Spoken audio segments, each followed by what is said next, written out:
Well, Allan, welcome. Hey, thanks for having me. It's been a long time since we've been able to kind of sit down, not going through the ins and outs of legal documents and different deals you're working on. And I'm pretty excited because I think we've been working together now for, I would guess, 4 or 5 years, probably at least. Yeah, I think 4 years sounds about right. And it's nice to not be going over NDAs and OAs today. That's right. Yeah.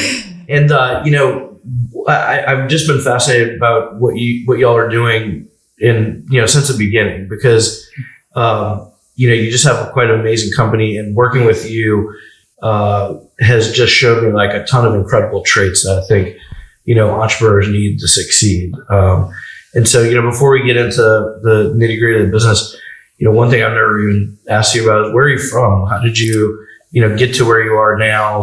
Tell me a little bit about the origin story and getting involved with your company, Rex Industrial. Yeah, I guess, taking it back a little bit on the personal level, I grew up in Lafayette. Yeah. I'm kind of a first generation Louisiana born person on my family. My mother was from Trinidad and my father's family was from the Northeast New Jersey area. So, we were like first generation born here. So I'm not generations deep in Louisiana, but, obviously our culture, the Caribbean culture and the Louisiana culture blended pretty well together. And, since then my family's just grown here. A lot of people have moved to Louisiana and so forth. So awesome. I grew up there and, moved to New Orleans right out of high school, kind of a throwback to older generations, moving out at 18 years old and moving here and, got my first, technical job working for a telecom company, Tory Telecom. They've been doing it great in New Orleans for over 25 years. So shout out to Tory Telecom. So thanks for giving me my first opportunity here. Nice. And,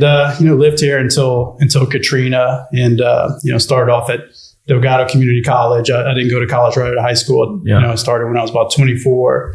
And, my first thought was to go into engineering, and then eventually fell in love with economics. Switched degrees to econ, got displaced by Katrina, and ended up in Baton Rouge, where I live now. Finished up my degree in international trade and finance at LSU, and been living in Baton Rouge ever since. That's awesome, man. I didn't know that. Well, I grew up pretty close to Delgado here in town, kind of like in the Gentilly Lakefront area, and that was I grew up doing Little League at Lakeview Playground, which is like right next door to Delgado. So that's really cool, man. And, that's an interesting story, because I think that's one of the things I've noticed from the get-go is, you're pretty practical in terms of your approach to different things that come up in your business. And I think like even the problem that you guys are solving is, pretty much, it's a combination of like technical engineering related things and practical, and it's stuff that everybody needs. Yeah. In terms of, your family story here, like I guess, there's a lot of, I think there's a lot of Martins and stuff in Southwest Louisiana. And your first name has like the French spelling. So I always assumed you were, you were a Cajun family that were here for I get a lot of, do you know so-and-so from this Martin or that Martin? And so not a lot of connections there. But, now it's home, and I couldn't be anywhere else. Do you still have family in Trinidad? Do you ever go? Yeah, we do.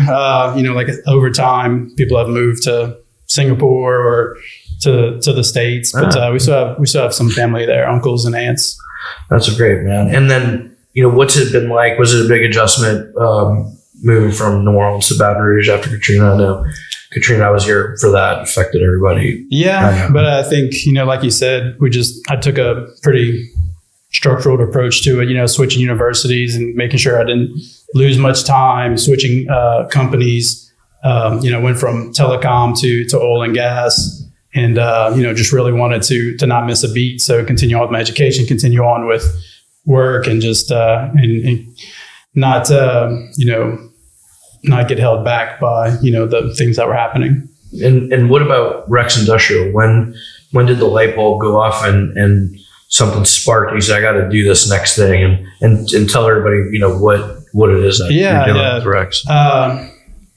So, I got into oil and gas and on the consulting side, and, really learning the industry and what went into doing projects and, producing drawings. I guess my skill set was AutoCAD and civil structural design in particular, and then kind of combine that with my degree to get into project management and running a department And I guess I always had that kind of entrepreneurial itch, and I think my family is fairly entrepreneurial. I have people that own companies, and I think it was kind of in my blood for that sense. But, I really wanted to have more weight on innovation and change the customer experience. I thought that we had an opportunity for improvement there in the consulting side where, we give them drawings and they're kind of, the client is on their own to kind of take the next step, where I thought there was an opportunity to streamline design through delivery of these engineered products that we specialize in. And that way it's more of a advanced procurement kind of exercise than a man-hour exercise. Yeah. And there's always room for that man-hours exercise. Like, if you have electrical, process mechanical, civil structural, all that mixed to do a big project, all those guys need to be in a room to make that happen. And some of it's just super complex and there's no way around it. But I was like, there's a lot of fringe engineered activities or products that, maybe you just need a little bit of engineering or a little bit of help with specification. And that if you use software to streamline that and put a client on the right product that they're confident is going to work for their application, that, it'd be received well. And, that's what started Rex. Yeah. And that's, so just to paint a picture of everybody, is what you're talking about. So like maybe there's a big plant or a big oil rig or a vessel, or, it could be like a recycling facility. Who knows? Yeah. That's one aspect. And there's engineering drawings and they're a big project. There's all these different parties. And then within that big project, you refer to something called engineered products. Yeah. And for people that don't know what that is, maybe paint a picture, like what exactly are you talking about? Yeah. So, coming from a civil structural background, the thing that I really saw is doing a lot of over and over again were structures for access and egress, covers for pieces of equipment. Mm-hmm. And, what happened with pre-engineered steel buildings, 30 years ago, they used to hire companies to design these buildings and, maybe they weren't specialized in it. So an engineering firm would kind of rough through it. And then they would take those drawings to someone to build it. And then they would have to work through any problems they had and so forth. Yeah. And what happened is someone said, why don't we streamline these pre-engineered buildings and roll the cost of engineering and design into the cost of fabrication, and just really get really good at designing these buildings. And now you go to, companies and, buy these buildings that you could customize and everything else. So that was kind of the root of how we got started, was kind of building that engineering into a product. And, structure for access and egress were one. Yeah. And then, we're getting into some other kind of products like pumps and some electrical equipment that, maybe you just need to know the voltages or the temperatures or the ranges, and then you could put someone on that product easily. And, it's a little different with, industrial applications because, there's health, safety, environmental concerns. So, in a startup world, your MVP has to be pretty damn good. Mm-hmm. So, it just takes a little more time to, build it all into it, because it's not like buying a sweater on Amazon, right. It's got to be right 100% of the time. If something go wrong, it could have very bad consequences. Yeah. But then again, we want to specialize on products that, in the event of a failure, it's not the Gulf oil spill, right. Like no one's going to go online and buy a blowout preventer that if it fails, it's going to have major consequences, So, we try to bring our target products down into the realm of lower risk products and specialize in those. Yeah. And, when you say structure for ingress, egress, there's probably like a lot of software people or CPG people out there that are like, what does that mean? That's like a stairwell maybe, or a ramp or a bridge, stuff like that. Stairs, ladders, platforms, mainly made of carbon steel, galvanized, or FRP, which is a fiber reinforced plastic. For certain applications, you want a different material. Right. So that was the start with focusing on those products. Right. So there's like safety railings, all kinds of stuff that go into any project for a facility, basically, that's needed for safety, health, access, all that kind of stuff. And the old way of doing it was that you had to get an engineering firm who specifically did that thing, then find a fabricator on your own, do that thing. Whereas, someone who's designing the whole project doesn't necessarily have the specialty to do those individual components that still need engineering stamps and drawings, and you're helping solve, all the pieces of that puzzle basically by consolidating into one place and having people much like steel building engineering has been revolutionizing those component engineered products. It's like, do you want a budget and schedule for the man hours to do the drawings, or do you want it for $15,000 and we'll be here in 2 weeks? Right. So it's like it compresses the schedule. It lets people know the cost up front, and it just makes it, an easy transaction. Yeah. And, that's where we got our start, working on that. And we've had some minor, I don't know if you want to call them pivots, but like what we think our main value proposition is. Mm-hmm. So, we got into trying to create an online marketplace, and we still do that. But, we thought that would be a bigger piece of what we were doing. It turned out to be kind of a side dish, not the main course. Okay. And so over the years, I guess, Rex has been in business for 6 years now. Nice. And, at first it was advanced manufacturing software we're working on, like how to go from drawing to the price, like building in estimating into the designer. And then, we're like, well, let's expand it into a marketplace. Mm-hmm. We worked on that for a year and, didn't fully take off like we wanted. And now we're, still working on the structures and adding additional products, kind of using that same method. So we're kind of getting back to our roots a little bit this year and last. And are y'all manufacturing stuff in-house, or you coordinate that with other parties and you just use software basically as a tool to make these products easier and more predictable to budget? Yeah. So, I mean, we work with software and a network of providers to provide this new customer experience. Yeah. So, we receive orders and we get quotes and we route it. And, we have some back end software that helps, with that process. And, there's still a little bit of manual process involved, but, part of what we do that would be hard to replicate would be, how to bring on this network of vendors and organize it in a good way to get quotes and, organize delivery and those things. Yeah. You mentioned something else in there before we got into like the tech and the business side of it. And you said you had seen a lot of entrepreneurship in your family, maybe coming up. And that's a theme. Like, I know very few entrepreneurs that haven't been in physical or close personal contact with somebody else who didn't start a business. Most people, including myself, were, either saw other people building businesses and thought it was cool despite the craziness, mm-hmm. or maybe they went the other direction. They're like, the life of the entrepreneur is too up and down.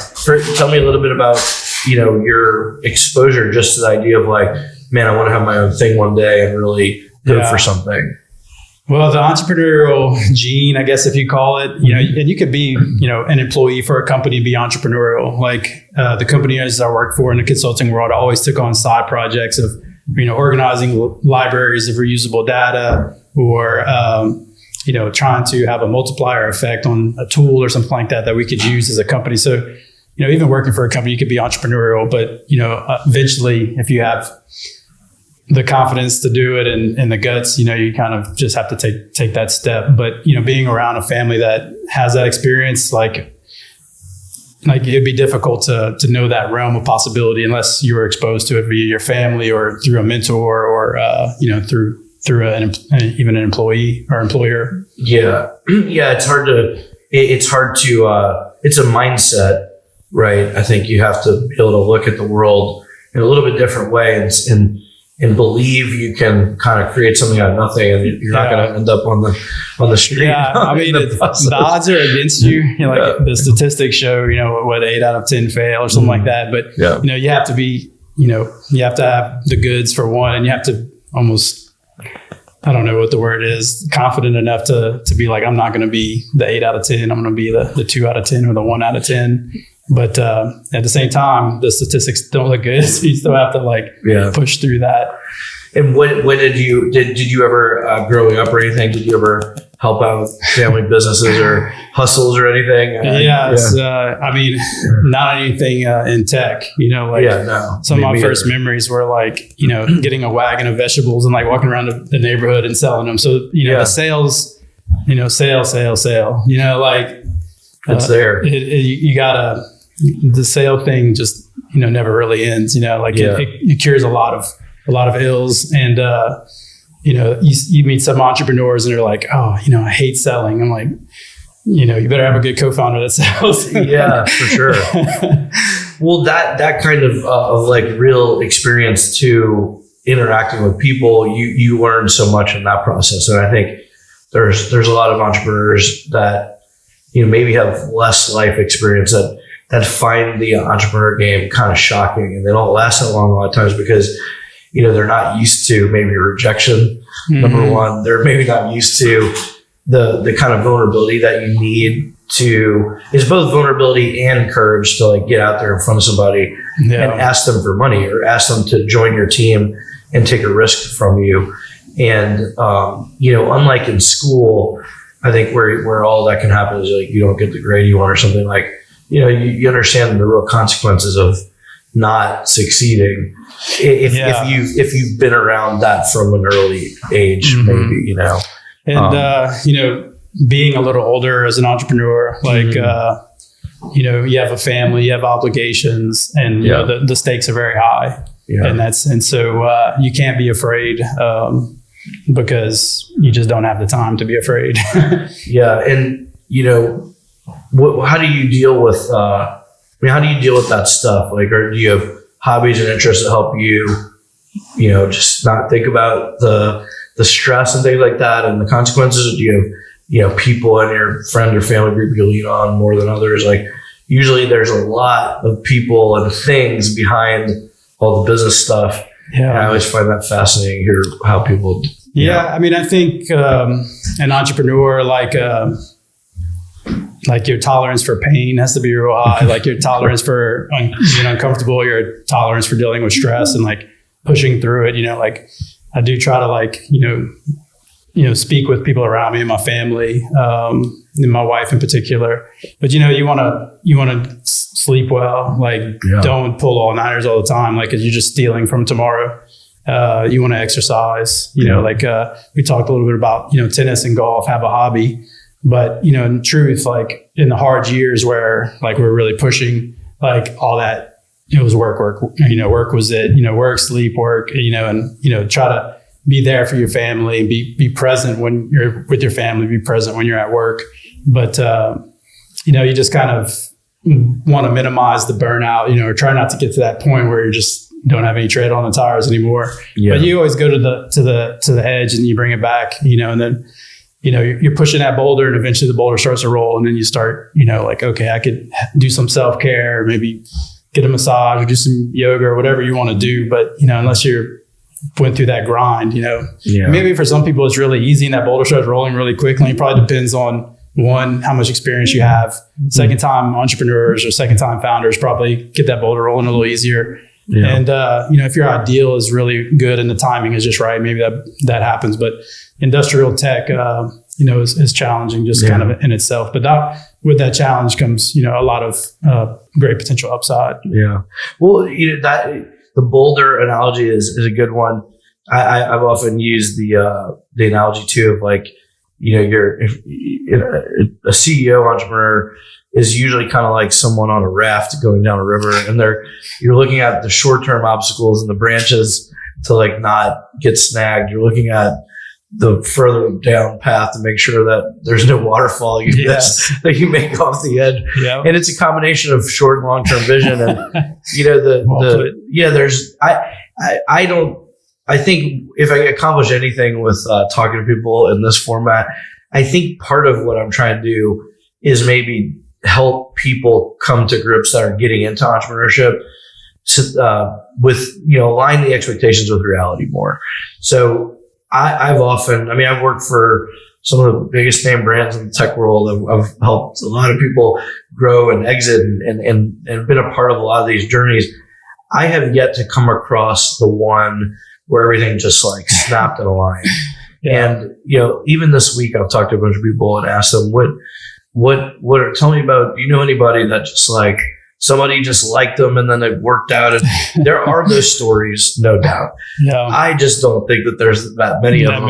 And they're so rare as to probably be more like a lottery kind of win or like a random occurrence. Yeah. So to me, where the rubber meets the road and all this is kind of accepting the fact that things don't typically happen as quickly as you want.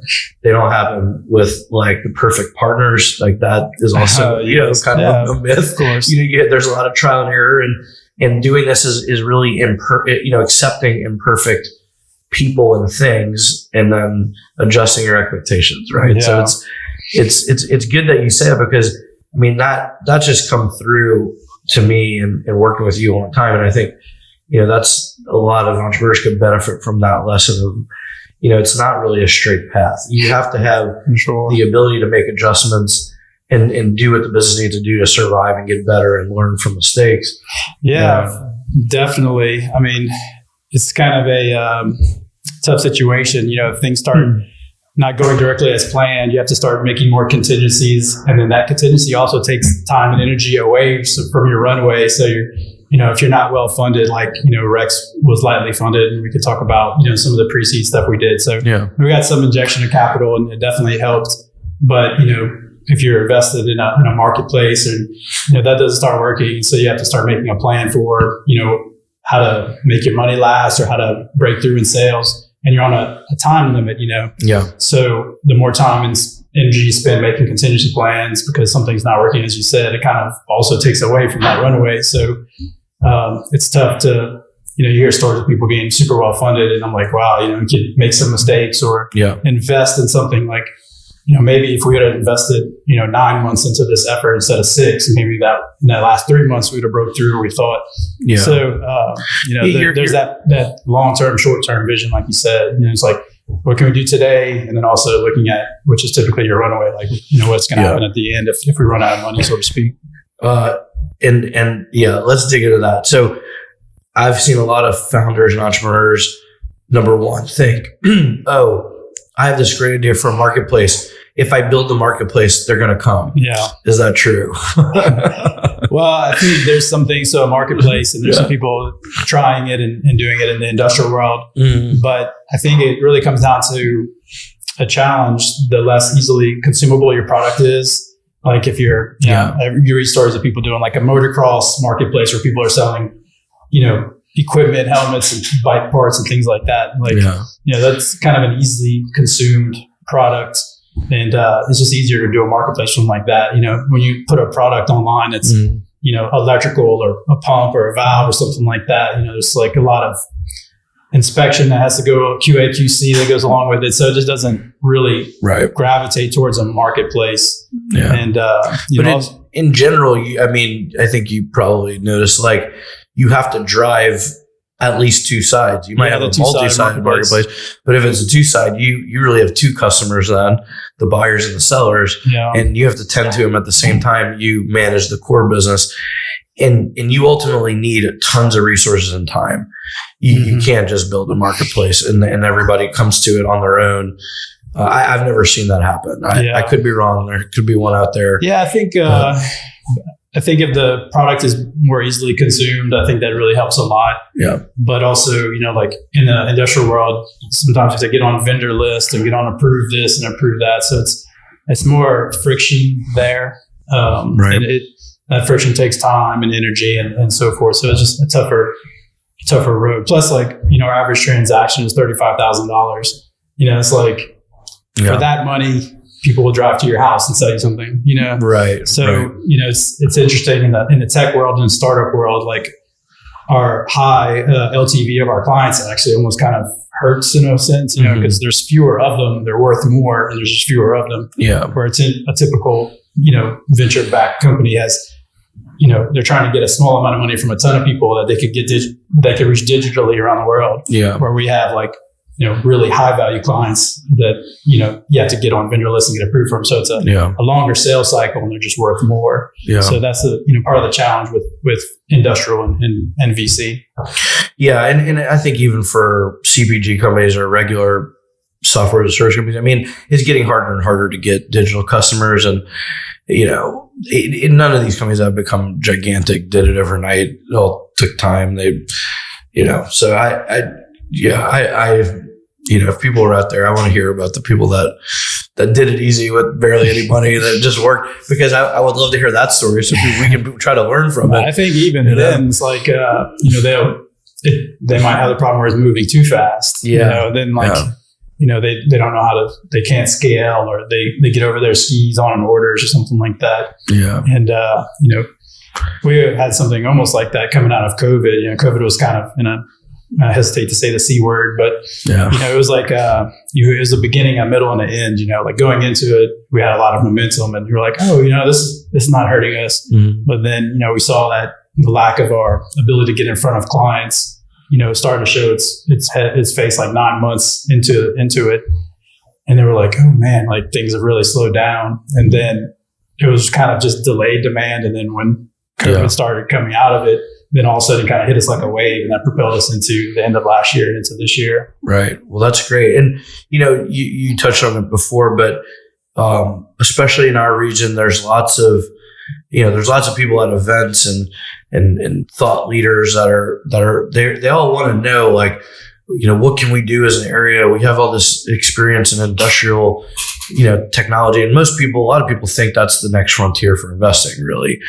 That's good to hear. But it's hard. I think that's the recognition. Is that part of the reason why it may have taken longer than other, consumer-based apps or B2B apps, is that there's more money at stake.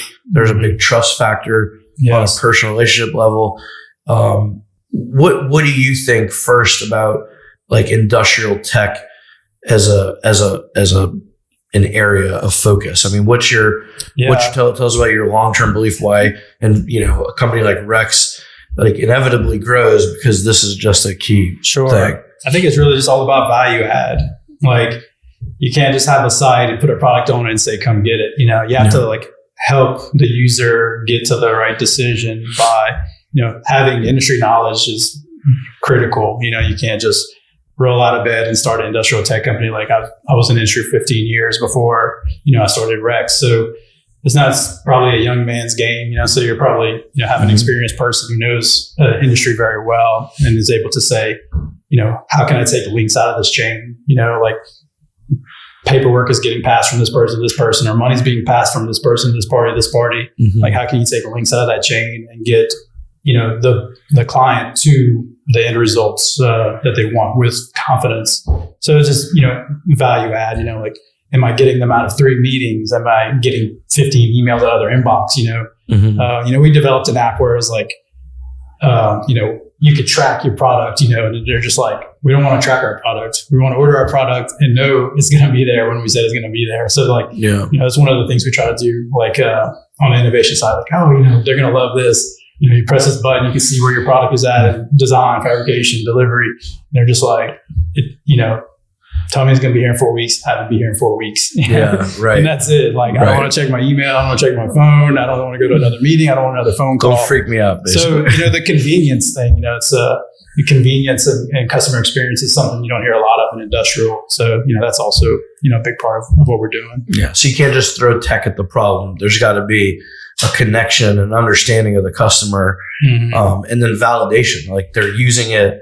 You're probably getting feedback what they like and don't like you just said, and then you're adjusting how you go forward. Yeah, not only do you have to, save their company time and money, you have to make that individual's day better. Like, they're going to have a ton of other things that they're worried about. They don't want to worry about these access structures. They want to just buy them, or they want this part to show up when they say it's going to show up. They have gaskets blowing on this side of the facility, or, a hurricane rolled through, so they're worried about those things, and they're chock full of things to do every day. And some facilities are also kind of ramping down people in their place, or, they're trying to tighten their belts on employees. So, can I make this employee's life easier? Like I said, get them out of meetings, get them out of phone calls, make sure they're getting what they need when they need it. So, helping the person and then saving the company they work for, time and money. Yeah. And then what tell me a little bit, because that's another thing I guess I've noticed both on the investor side and, working as a lawyer for companies like yours, there's sales cycles and times can be long because, again, the money is higher. The average contract value is higher. How do you approach, because you seem to have had some good success with this, like, how do you approach the sales and tech issue? Like, what are things you have to get buy-in for people to adopt your solution and go to Rex? Yeah, I mean, having a differentiator is huge. Like, if you go to a facility and you're like, we're another engineering firm, we'd like to help you. We're another valve salesman, we'd like to help you. People are already knocking on the door. They're all kind of similar. You're like, can I give you your valve and the support that you need to support it all together, know the cost and know the schedule all up front, so it's like, you gotta have a differentiator to like get your foot in the door. And, I think, having experience and being able to talk the talk, is obviously helped to get your first order. And a lot of times once you get your first order, like our repeat business is super high. Like very few people have ordered from us only once. And some of them are just because maybe they went out of business or something else. Yeah. But repeat business is super high because we're doing something different, where in the past, something different was scary, like we're not trying to like shave steel size off of the steel to make it cheaper, and make it less safe in the process by lowering the price. Right. So we're not cutting corners on any of the safety stuff. We're just making it easier to get. And also, the streamline approach inherently lowers the price and lead time. So that's almost the bit bigger value proposition. It's not just cost. It's like the efficiencies that people get on their side, because ultimately that equates to money in that industry. Yeah. Right? And we've put some calculations together, like, okay, we take 40 hours off of this person a month by doing this. The average, $100 an hour billable rate or something for that individual is this, plus the price difference that we get, add that together, have a 75% increase or improvement over the status quo. Yeah. But like surprisingly, I don't want to say this, everyone has an eye on budget and cost, but lead time and convenience, or what we call reduced coordination efforts, has been probably what people like the most. Yeah, that's interesting. Yeah, because I've seen all kinds of versions of, industrial tech, everything from drones to, pipe. Like there's no shortage of companies and smart people trying to solve problems in there.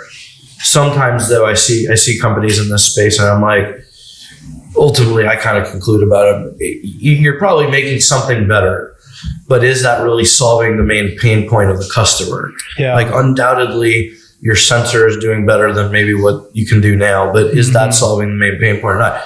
No one's really out there in these facilities adopting something just because it's a little better than the status quo. It has to solve a critical pain point of theirs. Yeah, right? Yeah, got to. And, a lot of that is people's inboxes and meetings and their schedules are just stacked, so it's to help with that, it's like, we'll get you in the door. And how did you move from because this is another choke point, I think, for companies in industrial tech is, they have like a good widget or thing that makes some process better or safer or whatever.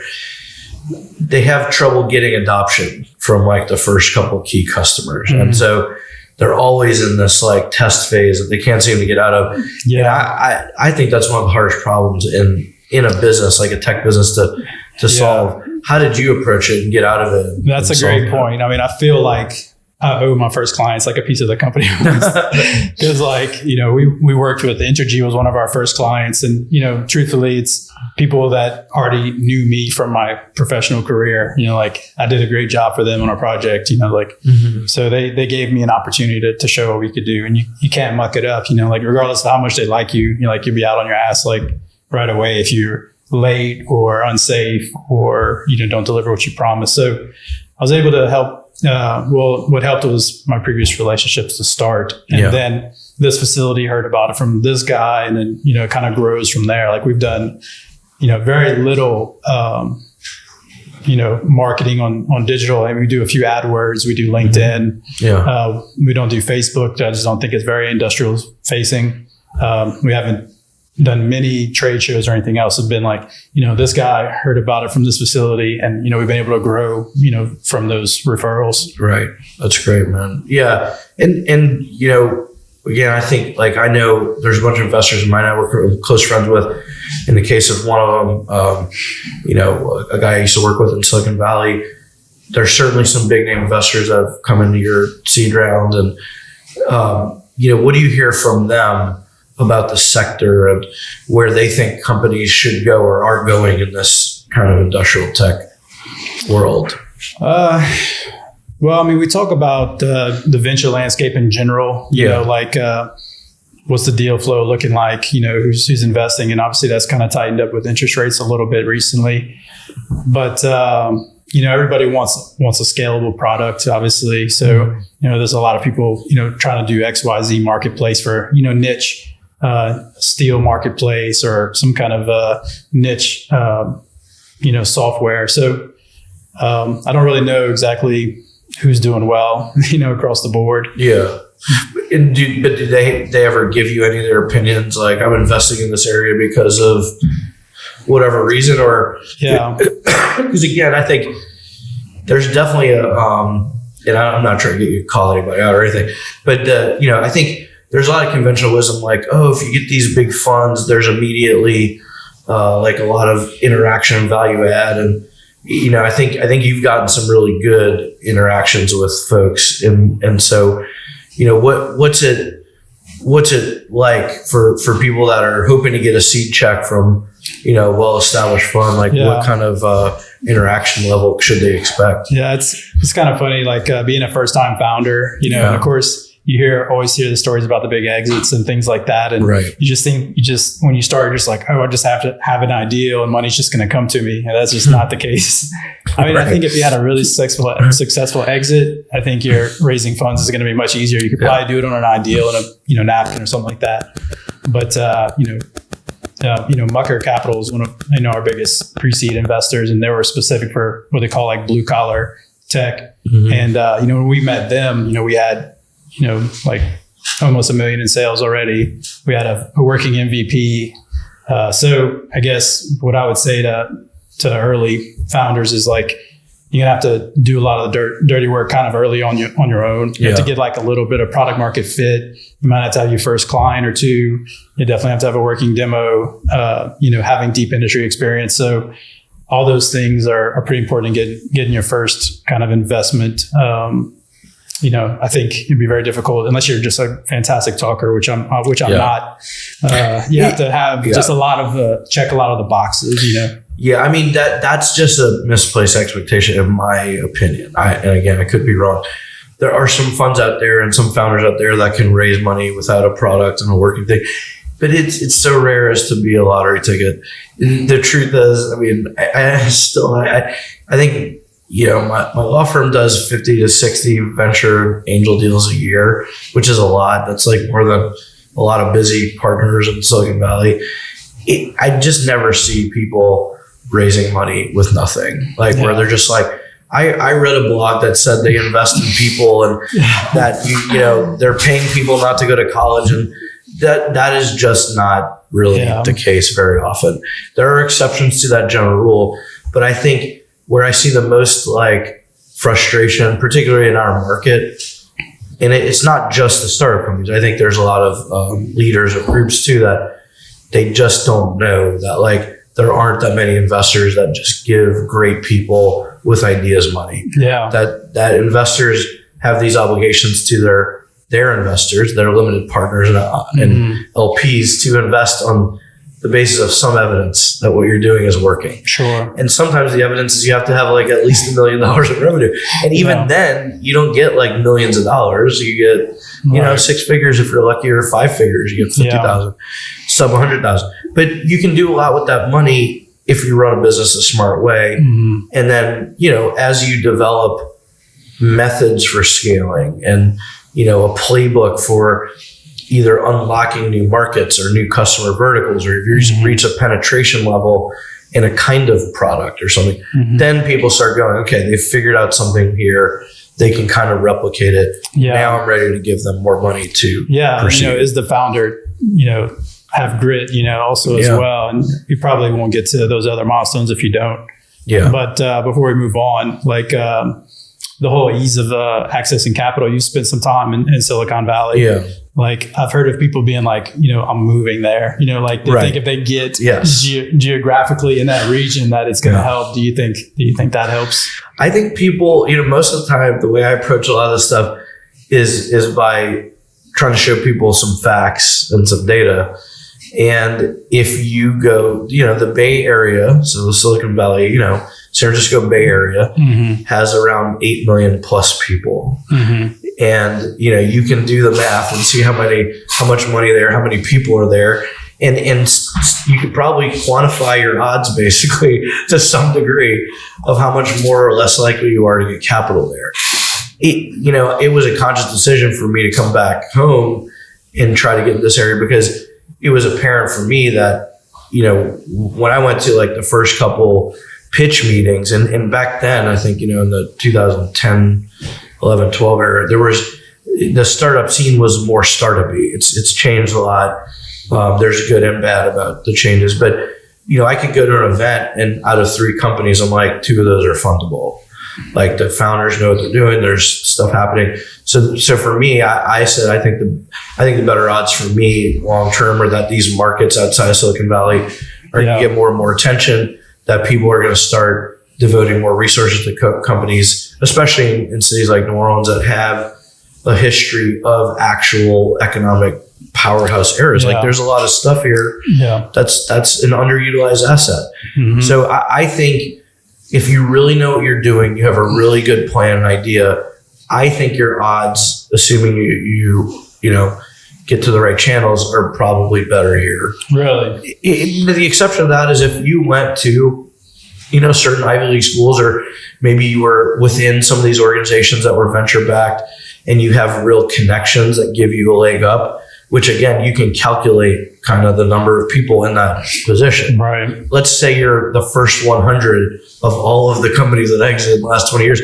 That's a pretty small number of people. And if you're a founder here that didn't go to an Ivy League school and didn't have that kind of access, and you move out west or to New York and you think you're just going to rise up and the odds are better, I don't know. Yeah. Maybe you can calculate them and tell me. But I don't think so. Yeah. That's my perspective. And I think the stats are showing that what they call like the middle America, investing from like Chicago down to New Orleans is on the up and up, and the exits are, I think on the rise as well. Yeah, for sure. And the odds of companies exiting are higher here. There's a different game being played in bigger markets where the only investments that make sense are investments that are going to take hundreds of millions, if not billions of dollars, and have to IPO for billions of dollars. That's not a viable investment strategy for most funds. It's not a viable way to pick companies. It's not a viable way to pick what company you're going to work for. I don't think so. There's a lot there, and so there's a lot of misinformation. There's a lot of grass is greener in all the markets. I spend a ton of time in markets just like Louisiana in the midsection of the U.S. and the population numbers for these places are trending up. And especially right now when recessions happen, it's not like they're this many people from most of these other markets.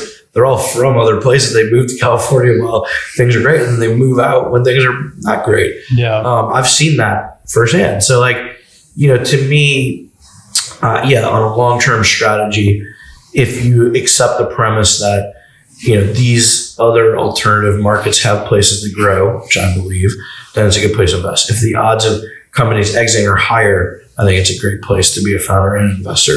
And I believe all those things. I think there's data to prove it. Does it mean, every market's going to have, $400 million plus funds? No, I think it's a slow build. Like 10 years ago, there were no funds. There was a guy in Atlanta who was writing some checks for some companies, out of some of the accelerator programs. This evolved over time. Now there's, a couple different kinds of funds out there. So it's getting better, but as it's still really hard. Like you're at best case scenario, you're one out of, 60, 70 deals in a market or something like that. To get funded. In a given year. And if you break down that total number, there's some in angel, seed, pre-seed, A, B, later stage. So your odds are just not, raising capital is hard. And so I think what everybody needs to remember is, capital is a tool to advance and grow your company and then provide return to investors and your employee stakeholders. It is not like something that you're entitled to. Like I've been running businesses since I was a kid, and I've never really raised any money, and they've worked very well. And I think if you're a really good entrepreneur that has grit, like you're saying, you're basically always planning for the day that capital runs out or you don't have it. And there will be a lot of people that would say, well, Mark, you're just conservative, and that no businesses will scale that way. And that there's some truth to that. Some businesses, need it to scale and take over a market, but those are exceedingly rare too. Yeah. I mean, a lot of people reference, the well-known cases of obviously Amazon, hey, we could lose billions of dollars and then flip a switch and start generating a ton of money. And, a lot of, companies that have got, through, blank checks or, SPACs, they kind of sold that narrative, and went through SPACs or IPOs or something like that, and realized you couldn't always do that, just couldn't always just lose money and flip a switch. You know? So in fact, I've been involved with some well-known ones, and even that mindset, I think, rarely works. That companies can indefinitely lose money and grow at all costs. We need to have the hottest bells and whistles. What seems to have worked in my limited experience, at least, is a focus on the fundamentals and ensuring that those fundamentals are scalable, not the other way around. And probably you could analyze an Amazon on that basis and say the guy's fundamental idea and viewpoint was correct, and there was some losses, but there was a clear path to the strategy. But even that one has a lot of ups and downs. I'm not an expert on their history, but I mean, Apple, what the frontier of personal computing, Amazon, the frontier of e-commerce, those are tectonic kind of ideals and timing and people. And Apple had a really rough stretch itself. I mean, all these companies had a really rough stretch. Facebook post IPO, a lot of people questioned it. Everybody forgets this stuff, because it's much easier to believe that it's just, I just need to get to a certain point and it happens. The critical mass. Critical mass. I mean, there is no steady state that I'm aware of in any of these businesses where you just finally make it. It's always in a process of making it, and the exits. An IPO is an exit if it returns a lot of cash to shareholders. An IPO is primarily a financing vehicle for when you run out of venture capital. When the venture capital checks aren't big enough, you go to the public at large to raise money to achieve an objective. Sometimes you get to take money out of the IPO, sometimes you don't. So, even companies are looking at that, in the one I was involved in, at least there was a lot of cash there to give people some return. I'm just curious about how the changes happened and some of the blooms come off the rose that they would say on some of the VC side, and fake it till you make it's kind of dead and all that. And it's Rex is kind of fortunate to have the unit economics to be profitable, self-sustainable, we don't need to raise money right now. We're growing at a good rate where margins are good. And I'm just wondering if the importance on profitability is how that's going to affect the VC world. And I know you have your finger on that, but do companies grow slower and become self-sustaining and, not seek venture capital? Of course, some businesses just need venture capital to scale, and that's just the end of it. But people that are on the edge, okay, we could grow at a good pace and reinvest money and that kind of thing. Does that make private equity more of a play? Do you see venture capital and private equity kind of at odds? What's your opinion? No, I think more and more all the lines between private investment funds are blurring personally. So there's always been an element of venture capital and private equity, I think. But more and more, I think people are realizing that these things aren't an end in and of themselves. They're a means to an end. Venture capital is a way to get from point A to point B. Private equity may be a combination of exit liquidity plus growth to get to the next point. And every company, hopefully gets to that point where they get to make these choices and figure out what's the best option. I think the prevailing winds in venture capital are very cyclical. So pre-2008 recession, there was, let's go back to the dot-com boom. There was a prevailing wisdom. It was very fashionable to believe, grow at all costs. This is a new frontier.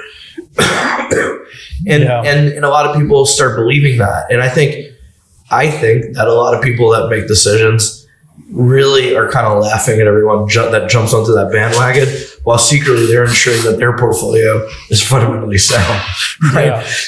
Because it's so. I think I just don't know that many businesses at any level. And again, I've worked with some of the biggest brand names when they were pre-public.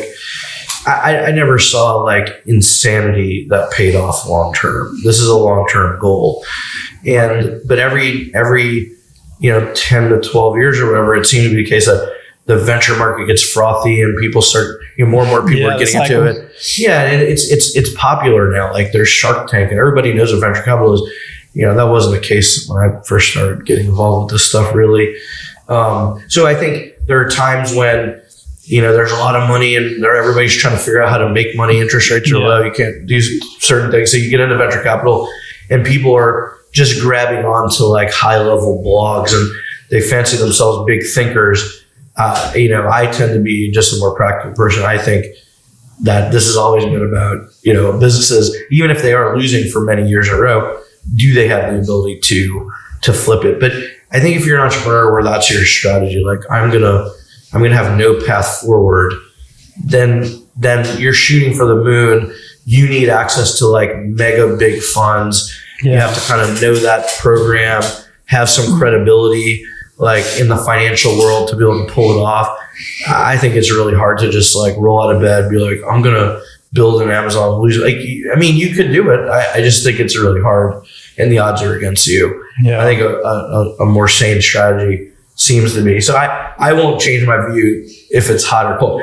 I'll say in my role as a VC, right before things slowed down, and with COVID and everything else, there were tons of companies with like first time entrepreneurs that really had nothing to show for, by comparison to other things we were looking at and investing in. And they were kind of taking the approach of like, give me your best term sheet. We'll see what happens. I'm like, I'm not going to do that. I've been there before. I've seen the market when it's like that. And then very shortly after it changes. And that's what's happening. This will be several years before I think people are like approaching investing in this manner, but they'll forget in 5 to 6 years, they'll forget about how tough it is now. And they'll be like, forget everything we thought, go for the moon. Yeah. And we'll be right back where we are. Big checks for dog walking companies and digital search apps that don't do anything great kind of thing. I do think there are funds out there that like just won't get excited about anything but moonshot type propositions. Yeah, well, I mean, I guess like not expert on that side, but to get a big enough return on a big enough fund, you have to have a moonshot to like average out your losses and to give a good percentage. I guess it's like WhatsApp or something like was a huge exit for someone, but it was like as a percentage of someone's portfolio or whatever, it was just like wasn't a big percentage. It needed like 10 of those to return on, multi-billion-dollar fund, that's the problem. In some ways, I think some of the venture capital funds have probably like the economics have just become skewed to the point where it's not making all that much sense. Also, I think there are a lot of groups out there, including big giant funds that people know about that are struggling with returns because there's just not that many acquirers left. Like you have a ton of really big tech companies that controlled like most of the exits. And if you didn't fit into that playbook and you didn't have the contacts there in their M&A department, what are your real chances? You have to be like an Instagram taking market share away before you get any attention. Again, is that a good investment strategy? I don't know. For some funds, it's working and it's working tremendously. For other funds and other investors and startup companies building a business, is that a viable path? I think that's just what people have to ask themselves. If it is, by all means, I don't want to discourage it. Yeah. There's nothing wrong with what they call like a good outcome, like a $20 million exit, $100 million exit, $10 million exit. Like there's a lot of good outcomes that can happen. Don't have to be, blockbusters. Yeah. So I think it all comes kind of down to that and what makes sense for what markets and everything. So in terms of, like where you see Rex Industrial going from here and what you're trying to accomplish, maybe you can elaborate a little bit on that. Like we've talked about all this, like you could go for, I'm going to be the only player. I mean, what's your goal in all this? You may want to go for that. I think if, you could achieve it. So, yeah, I mean, you do what the market tells you, part of it that wasn't a big concentration point on us early on that later I discovered. And, if any of the young entrepreneurs are watching this, like go to market, is so critical, like having an ideal, having your back office stuff, your front office stuff together, having your clients and your technology and all that working is all great. But, having a really organized go to market strategy is like all these other things are like, they'll get you a seat at the table, but like having a good go-to-market strategy is just mega important. So, over the years, I think Rex, as far as developing our tech and our product market fit and all that, I think developing our go-to-market strategy is as important or more important than all of those at this stage for us. Yeah. So, as we learn how to convert, meetings to calls or calls to meetings and meetings to sales and how to drive traffic to the website and all that, I think for us, we're still fine tuning that, not until that is in a really good place where we go and seek additional funding and so forth. So for us, it's like, we're knocking on the door of having that really well defined. And I think that's going to, make our pitch that much better. Yeah. Can we hire 10 people and put them to work, right away and show that they're going to drive those sales metrics that we've developed? So, advice to young entrepreneurs, like don't short on the go-to-market strategy. It's not just like, we're going to have a very broad one, have one that's a little more advanced. And to do that, like you have to collect data and like, how many phone calls did it take? What's your sales cycle time and all those things. So, for us, we're at a stage now where that's really coming home and, then we'll make a decision to try to, you're going to raise debt in some kind of capacity. Like, we're doing well, you're not going to go hire 10 people and roll out a really robust sales strategy without taking on some kind of debt, whether it's venture capital or banks or private equity. So, that's where we're at as a company right now, like super solid footing, putting together like the next level things. Yeah. That's, and I think you mentioned another good point. Like I think a lot of people assume it's just throwing people at the problem. Like if only you just hire enough people, then it will happen. Yeah. And I don't know if that's the case. I think sometimes that's not the case. That's not the case. So, you have to have the right infrastructure and playbook in place. Before you start widely hiring and throwing people at Are you going to hire 10 people at once and train them all at once? Or are you going to hire 3 and a quarter, and train them as they go? Does it make more sense to train them together? Do you have the material to train them? Do you have your client profiles together? Like, okay, this guy's a safety manager. What is he like, to hear this person is an engineer, so this person's in refining, this person works for T-Mobile. Like you got to have that, documented. And that's where the tough hours are, refining those documents over and over again and revisiting it. It's like, you have a plan, revisit that plan, revisiting projections. That's the tough part of the job. Because you got to do the business, make the sales, manage what's coming in day to day to keep it all going. But you have to also develop the time to create the documentation of the program. To help your organization survive, and that's where people get stretched. Then it's very hard to do that. Getting like your CRM working right, getting your ERP working right, those things. And, we've developed that in-house to a level where it's actually a pretty good product in itself, that there may be something on the future coming up with that. So cool. Well, man, what else you want to give to us here? This has been awesome. And I think, like I'm saying, I think a lot of people would benefit from the cool head that you approach everything with. And, you're super passionate about it all, but you also seem pretty objective and able to deal with challenges, which is everything. Thanks for that. I think, you just have to, keep making good decisions and dealing with information you have and make adjustments where you can and don't run out of money. Right. I often told people I have yet to work with a company or invest in a company that they took too much capital. That wasn't really, I mean, there are cases where people didn't use the capital they had wisely. And that was the problem. But I've got to see the one that's like, we just raised too much money and couldn't make it work. Well, I mean, I guess you get into the valuation game where maybe, you have a down round or you don't, meet your projections when you go in. So that could be a problem. Yeah, that can be a problem. But I mean, I'm just really glad to, work with the team we have and people like you that have helped along the way, with advice. I think I was pretty raw when we first met 4 years ago. Yeah. And if I look at my first pitch deck and all that, it's pretty laughable. So it's always a funny thing to go back and do a few years into the game. But then also, Chris Reed at Look Far, helped on our pre-seed round, is a mentor to me and he answers the phone when I call with all kinds of crazy questions and helps keep me on course. So, awesome. Thanks to Chris Reed at Look Far, Chris Reed. And Kurt at Bee Cave Capital out of Austin, and the Mucker crew, John, Will, and Eric, for believing in us early on, and we want to be super successful for you guys. Awesome, man. Well, thanks. I appreciate it. I appreciate working with you, and you spend some time for us to get to know you better. Yeah, man. Thank you for everything, man. Thanks for having me. All right.